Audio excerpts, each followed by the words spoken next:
Taeho sat at his desk by the window. The morning sun warmed his small apartment on the 10th floor. Below him, Seoul was waking up. Cars filled the streets. People walked to work. But Taeho barely noticed them. His eyes were fixed on Hana. Hana was not a normal parrot. She was an African gray with sleek feathers and bright eyes. But what made her special was hidden beneath those feathers, a small metal device connected to her brain. Taeho had put it there himself. "Good morning, Hana," Taeho said, his voice soft. The parrot turned her head to look at him. "Good morning, Taeho. You look tired." Her voice was clear and smooth, not scratchy like most parrots. The words came from understanding, not just copying. Taeho smiled. "I was up late reading the data from yesterday." He turned to his computer screen. Colorful waves moved across it. These were Hana's brain patterns from the night before. Most looked normal. But there, in the corner of the screen, was something strange. A pattern that repeated every few hours. Taeho had first noticed it 3 weeks ago. At first, he thought it was a glitch in his equipment. But it kept happening. Always at night. Always when Hana was asleep. "What are you seeing when you sleep?" he whispered. Taeho was 52 years old. His hair was more gray than black now. Deep lines marked his face from years of working outside with birds. Before Hana, he had been a respected scientist at Seoul National University. His work on bird communication was famous. But then he started talking about his bigger ideas, about making birds smarter, about building bridges between human and animal minds. The university asked him to leave. Now he worked alone. His small apartment was filled with books, computers, and bird-watching equipment. And Hana. The phone on his desk rang. Taeho answered it without looking away from the screen. "Dr. Kim," said a woman's voice. "It's Ji-Soo." "Ji-Soo," he said. "Thank you for calling back." Ji-Soo Park had been his student 5 years ago. Now she worked for the government. She was one of the few people who still took his calls. "I got your message," she said. "About the signals. Are you sure about this?" Taeho looked at Hana. The parrot was watching him, head tilted. "Unsure," he said. "Hana is picking up something. Something not from here." Silence on the other end of the line. "Dr. Kim," Ji-Soo finally said, "you know how this sounds." "I know, but the patterns are real. They're not random. They're like a code." "From where?" "Space." Taeho didn't answer right away. It did sound crazy, but the evidence was right in front of him. "I don't know," he admitted, "but I think we should find out." More silence. Then Ji-Soo sighed. "Send me your data," she said. "I'll look at it, but don't tell anyone else about this." "Thank you, Ji-Soo." After they hung up, Taeho went to the kitchen to make tea. Hana flew from her perch to the counter beside him.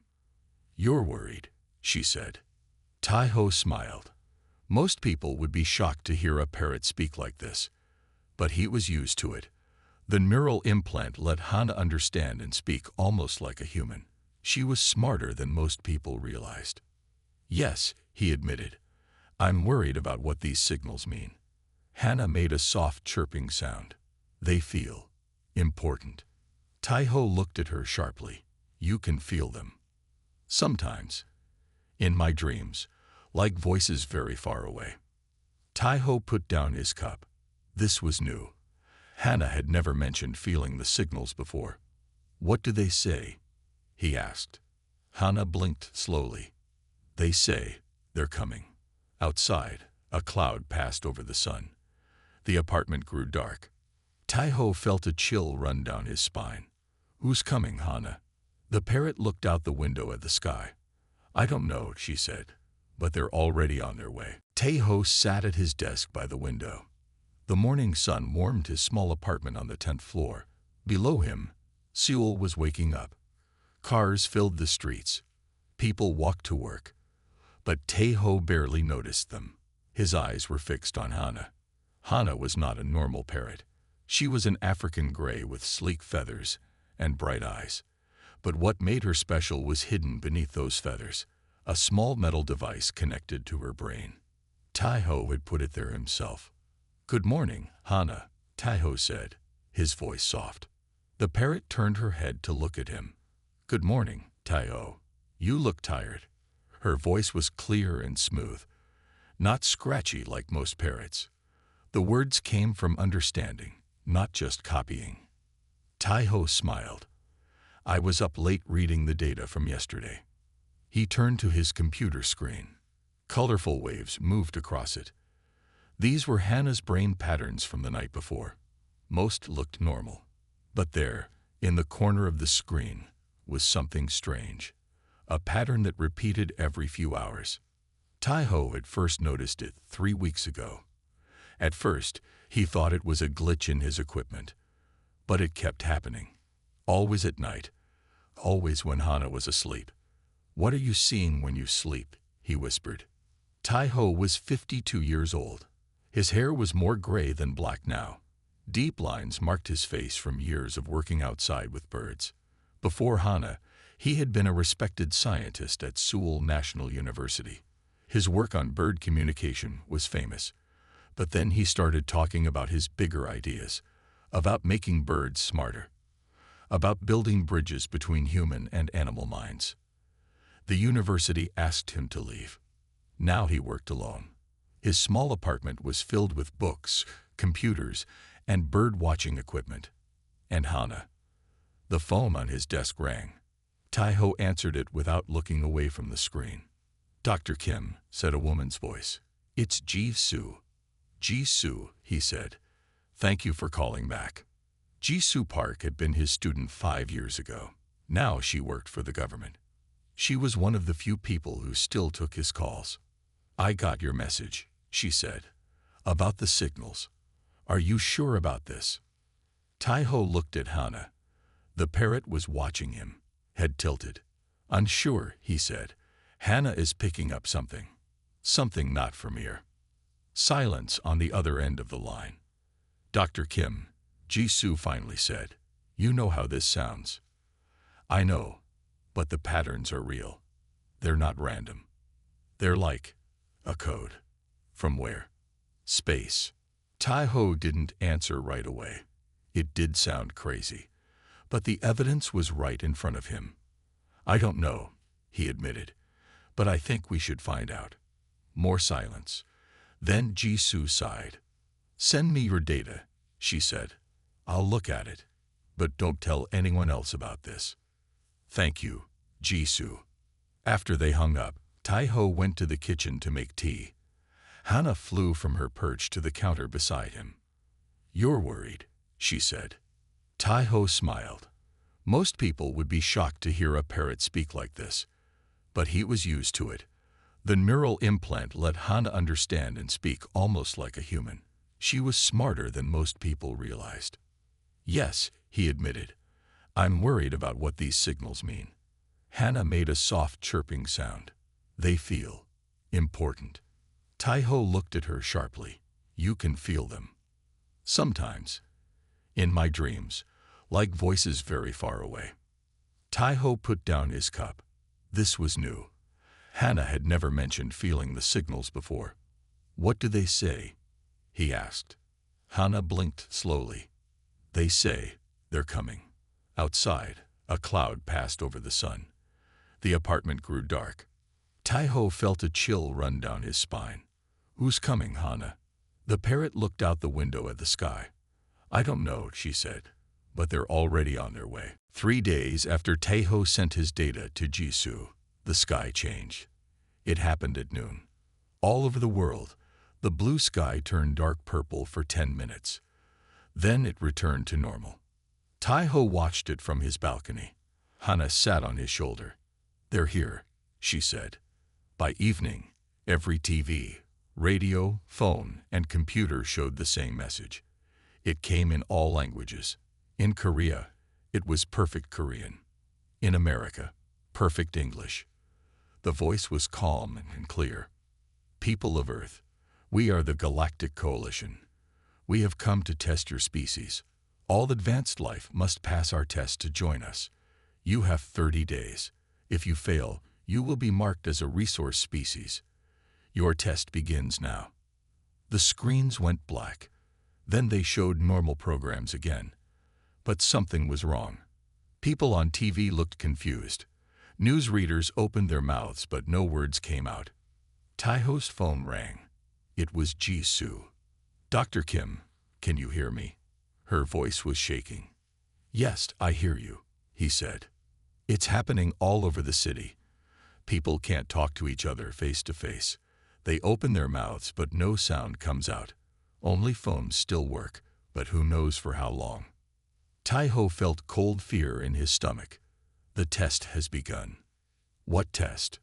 What do they want? I don't know. But Hannah was right. The signals she picked up, they were coming from these aliens. There was a knock at his door. Taiho put down the phone and went to open it. His neighbor, an old woman named Mrs. Lee, stood there. Her face was scared. She tried to speak, but no sound came out. She grabbed her throat in panic. "Mrs. Lee, it's okay," Taiho said. "I understand what's happening." She looked at him with wide eyes. She could hear him, but she couldn't speak back. "Come in, I'll explain." He led her to his couch and gave her a pen and paper.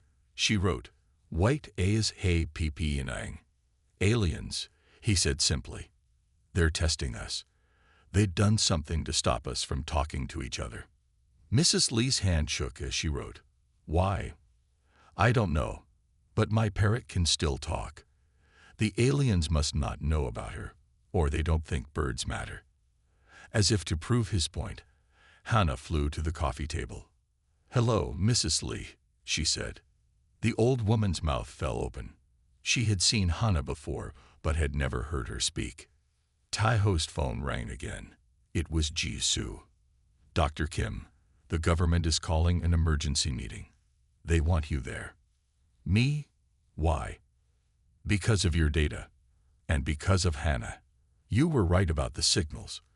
You're the only one who saw this coming."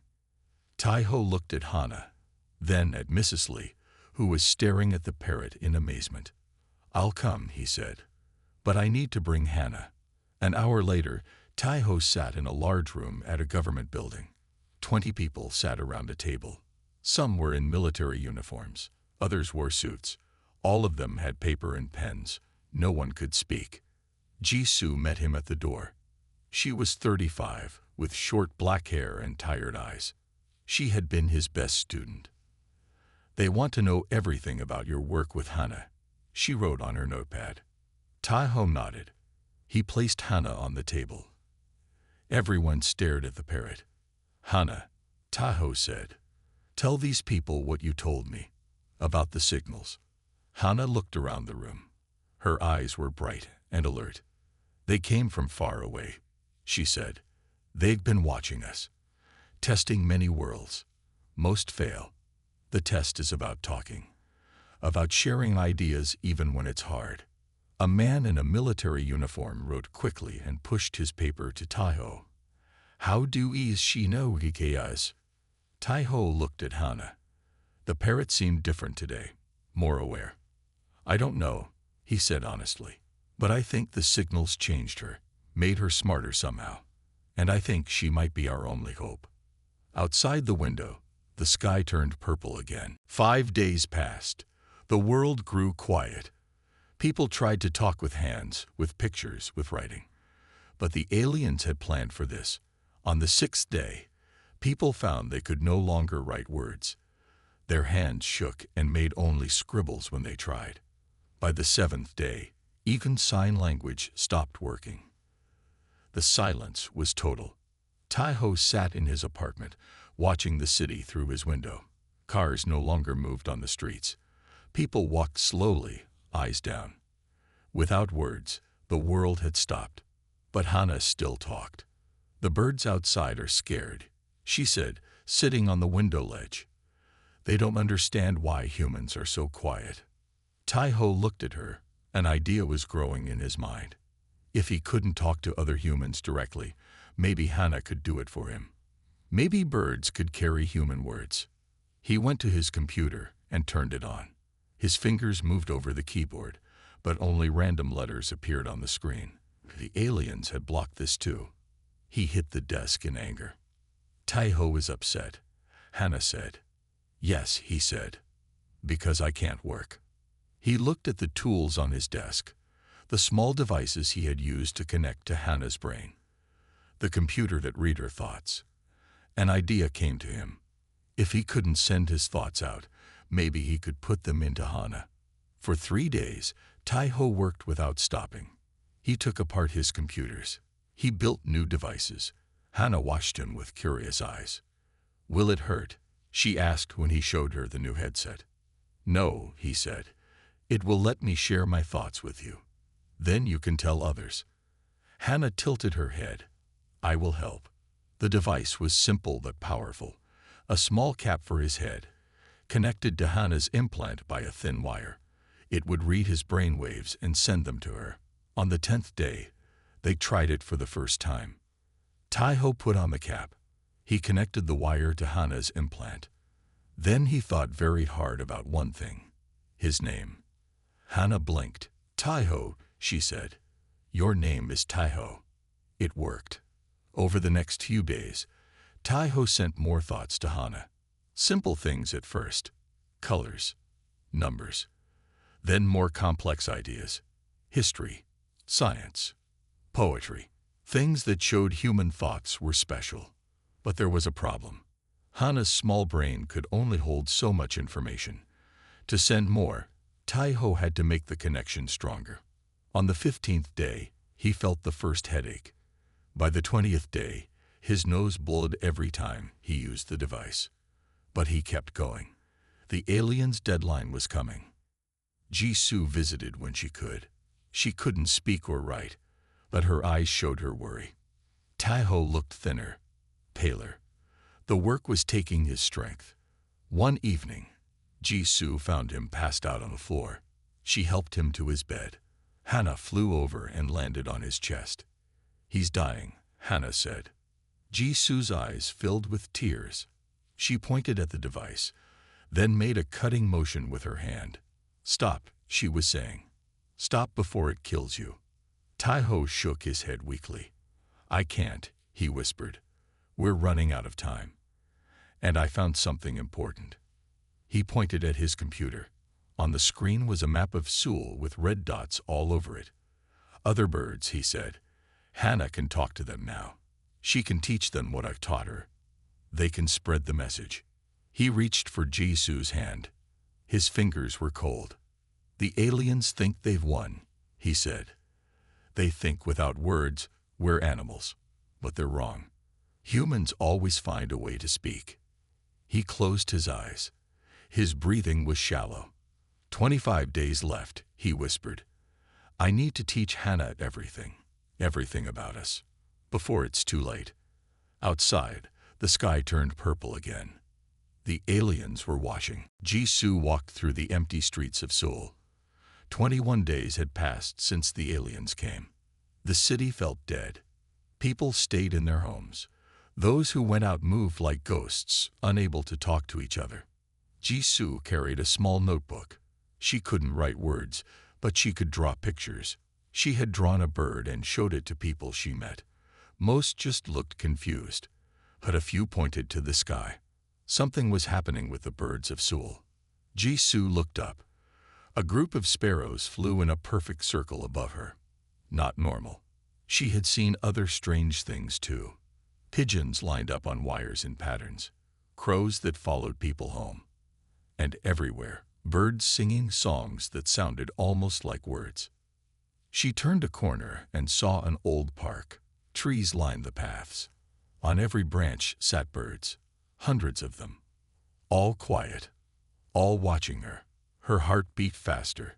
She knew Taiho was doing this.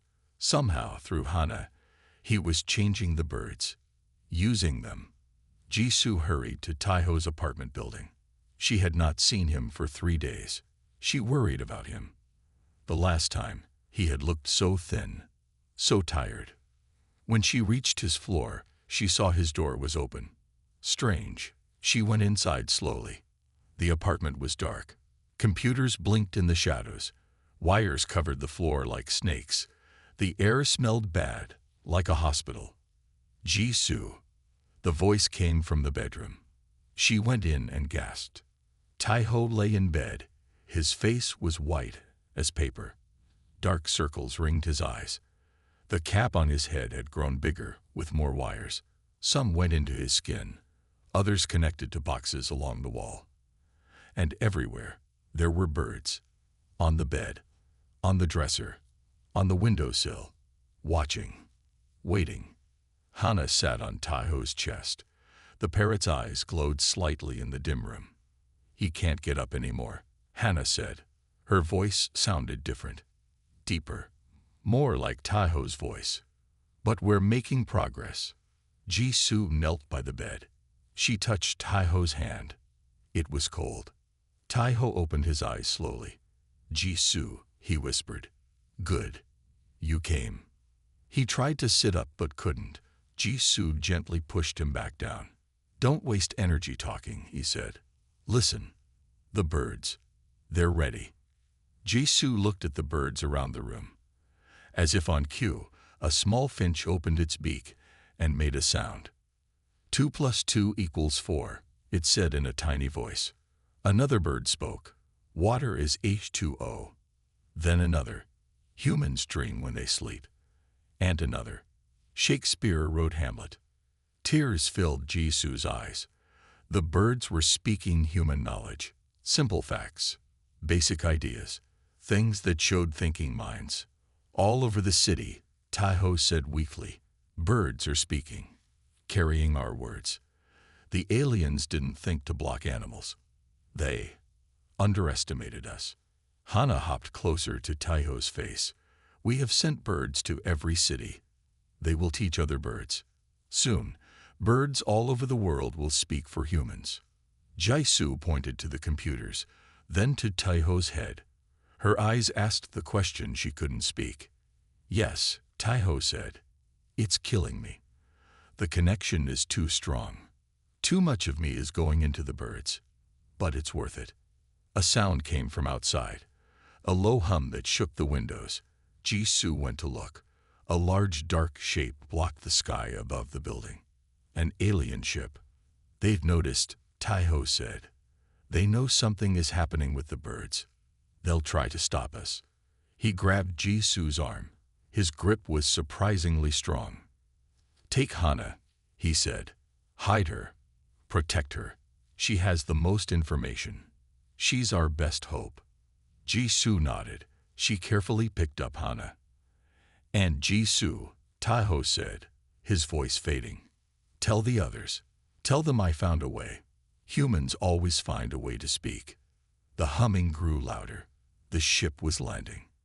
Jisoo took one last look at Taiho. Then she ran, holding Hana close to her chest. Behind her, the birds began to sing. Jisoo ran through the empty streets. Hana sat quietly in her jacket. Above them, the alien ship moved slowly, following them. Turn left, Hana said. Her voice was calm. There's an old subway station. Jisoo followed the parrot's directions. She found the station and went down the stairs. It was dark below. The trains had stopped running days ago. Jisoo took out a small light from her pocket and turned it on. They won't find us here, Hana said. There's too much metal. It blocks their scanners. Jisoo looked at the parrot with surprise. How did Hana know about alien scanners? Taiho put all his knowledge in me, Hana explained, as if reading Jisoo's mind. And more, things he learned from studying the alien signals. Jisoo sat on an old bench. She was tired from running. She pointed at herself, then made a talking motion with her hand. Why can't humans talk? Hana said. The aliens use a field that blocks the brain paths for communication. Only humans have these exact paths. Animals communicate differently. Jisoo nodded slowly. Then she pointed up, raised her eyebrows, and spread her hands. Why are they doing this? It's their test, Hana said. They do it to all new worlds they find. They block communication and wait. Most species panic. They fight each other. They give up. They show they can't solve problems together without words. Hana hopped onto Jisu's knee. But humans are different. Taiho found a way around the block. He's showing them humans can adapt. Jisoo thought about Taiho, lying weak in his apartment. She made a sad face and touched her heart. Yes, Hana said. He's dying. The connection is taking his life energy. But he chose this, to save everyone. A sound came from above. Footsteps. Someone was in the station. Jisoo held her breath. She turned off her light. Hana was very still. Heavy steps came down the stairs. A light moved across the walls. Then a voice spoke. It was flat and cold. We know you are here, human. We detect the bird. Jisoo didn't move. The light came closer. Your kind is clever, the voice said. Using birds to carry your words. No species has tried this before. A tall figure stepped into view. It looked almost human, but too tall, too thin. Its skin was pale blue. Its eyes were large and black. I am Hanbin of the Coalition, it said, though that is not my real name. I use a sound your kind can understand. Jisoo stood up slowly. Hana stayed on her shoulder. Hanbin looked at the parrot. This bird holds human thoughts. This is unexpected. We found a way. Hana said in Taiho's voice. Humans always find a way to speak. The alien tilted its head. Interesting, but it will not be enough. The test requires more than just words. It requires understanding. Hanbin held up a small device. Images appeared in the air between them. Planets. Many planets. All these worlds failed our test, Hanbin said. When we blocked their words, they turned to violence. They could not think beyond themselves. The images changed. Now they showed Earth. Birds flying in patterns. Birds singing in human voices. Your solution is unique, Hanbin admitted, but incomplete. You must show us why humans deserve to be more than a resource. Jisoo pointed at Hana. Let the parrot explain, she was saying. Hana puffed up her feathers. When she spoke, it was with the full knowledge Taiho had given her. Humans make art, music, stories. We solve problems. We care for each other even when it's hard. We find beauty in small things. Hanbin watched the parrot carefully. Many species claim these things. But humans do something else, Hana continued. We connect with other species. We form bonds with animals. We learn from nature. We're not alone on our world, and we know it. Jisoo touched Hana gently. The parrot looked at her. Like Taiho and me, Hana said. He didn't force me to help. He asked. And I chose to. That's what makes humans special. Hanbin was quiet for a long moment. Then he put away his device. You have 9 more days, he said. Spread your message. Let us see if enough humans can find this path. He turned and walked back up the stairs. The sound of his steps faded away. Jisoo looked at Hana. The parrot's eyes glowed softly in the dark. We need to go back, Hana said. Taiho is running out of time. For 3 days, the birds did not stop. Every bird in Seoul, in Korea, in the world, screamed with Taiho's voice. They screamed on rooftops. They screamed in parks. They screamed outside windows where aliens washed. And they did not just scream. They spoke. They spoke of math. Pi is 3.14159. The square root of 2 is 1.41421. They spoke of science. E equals mc squared. The Earth orbits the Sun. They spoke of art. Romeo loved Juliet. Van Gogh painted stars. They spoke of human feelings. We feel joy. We feel sadness. We love. We hope. The aliens tried to stop it. They sent ships to the tower. But when they got close, the birds attacked them. Thousands of birds flew at the ships, covering them completely. The ships had to leave. Jisoo stayed in the tower with Hana. The parrot's body was hot, like it was on fire. Its eyes glowed bright blue. Jisoo brought water, but Hana would not drink. The parrot just kept screaming, kept broadcasting Tahoe's messages. On the second day, people came to the tower. First a few, then hundreds. They stood below, looking up. They could not speak to each other, but they understood what was happening. The birds were speaking for them. Some people brought food for Jisoo. Others brought tools and parts to help keep the old tower running. They worked together without words, finding ways to help. On the third day, Hanbin came. The alien walked through the crowd of people. No one stopped him. He entered the tower and climbed the stairs. When he reached the top, he found Jisoo sitting by Hana, gently stroking the parrot's feathers. "This is impressive," Hanbin said. "No species has ever done this before." Jisoo looked up at him. Her eyes were red from no sleep. "The birds are speaking on every continent," Hanbin continued. "They are saying things only humans could know. They are showing us what humans can do together." He stepped closer to look at Hana. The parrot's small body shook with each scream. "This bird has a human mind in it," Hanbin said. "How is this possible?" Jisoo pointed to a picture of Tahoe she had drawn on the wall. Then she pointed to Hana. "I see," Hanbin said. "This human put his mind into the bird, at the cost of his life." Jisoo nodded. "Why would he do this?" Hanbin asked. "Why would he die for others?" Jisoo wrote in the dust on a table. "Because he hates what humans do." Hanbin was quiet for a long time. Then he took out a small device. It glowed in his hand. "The Coalition has been testing species for 10,000 years," he said. "We look for those who can solve problems without fighting. Those who can find new ways to speak when the old ways are gone."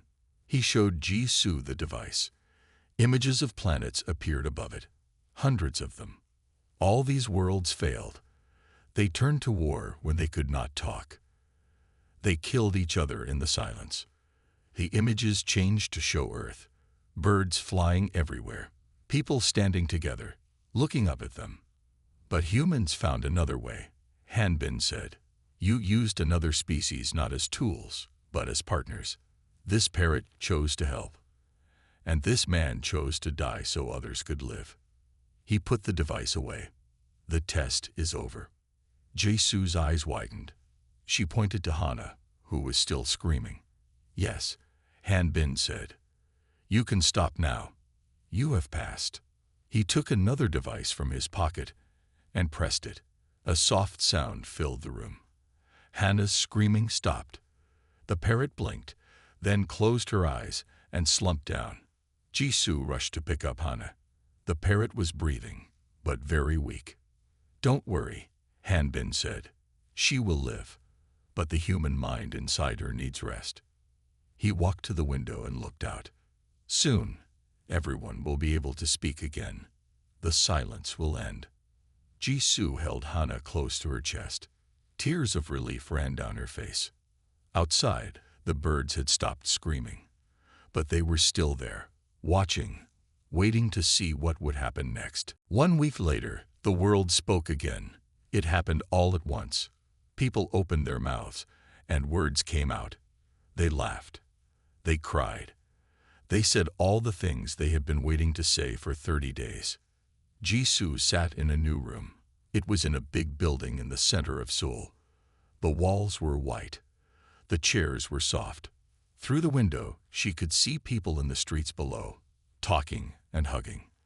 The door opened. Hanbin came in, followed by 2 other aliens. One was shorter with greenish skin. The other was tall with 4 arms. They looked at Jisoo with interest. "This is the human who helped save her species," Hanbin said to the others. Jisoo nodded. "I didn't do much. It was Tahoe who saved us." It felt strange to speak again. Her voice was rough from not using it. "Where is the bird?" the 4-armed alien asked. "Hana is resting," Jisoo said. "She's getting better, but slowly." The green alien stepped forward. We have studied what happened. This Tahoe did something we thought was impossible. He put his mind into an animal. He found a way to speak when there was no way. Jesu looked down at her hands. He was special. He always believed birds and humans could connect. He just never thought it would happen like this. We have tested thousands of worlds, Hanbin said. Most fail. Some pass with basic answers, but none have ever done what humans did. The four-armed alien nodded. You didn't just prove you can communicate. You proved you can find new paths when old ones are blocked. You proved you can work with other species as equals. And most impressive, the green alien added, you proved you will sacrifice for each other. This man gave his life so others could speak. Jisoo felt tears in her eyes. So what happens now? What does passing your test mean? Hanbin touched a wall. It changed to show the stars and planets. You join us, he said. The coalition needs species who can solve problems in new ways, who can think beyond themselves. A sound came from Jisoo's bag. She opened it. Hana was inside, sitting on a soft cloth. The parrot looked better. Her feathers were bright again. Her eyes were clear. Can I come out? Hana asked. Her voice was different now, not fully Taiho's, not fully her old parrot voice, but something in between. Jisoo lifted her out gently. The aliens watched with wonder as Hana spread her wings. Hello, Hana said to them. I am Hana. And I am Tahoe. I am both. Fascinating. The four-armed alien said. The mind transfer was permanent. Hana hopped onto Jisoo's shoulder. Not all of him is here, but enough. His memories, his knowledge, she paused, his love for humans, for birds, for life. Hanbin bent down to look at Hana closely. And how does it feel to be both bird and human? Strange, Hana said, but good. I see the world in two ways now. I think Taiho would be happy. Later that day, Jisoo took Hana to a special place. It was a hill outside the city. Taiho's body had been buried there, under a small tree. Jisoo placed flowers by the simple stone that marked the spot. He would have loved to see this, Jisoo said, looking at the view of Seoul. Humans talking again. The aliens leaving us in peace. He does see it, Hana said, through my eyes. The parrot flew up to a branch of the tree. Below in the city, people were rebuilding their lives. Ships from the coalition hung in the sky, no longer threatening but waiting to welcome Earth to the stars. What will you do now? Jisoo asked Hana.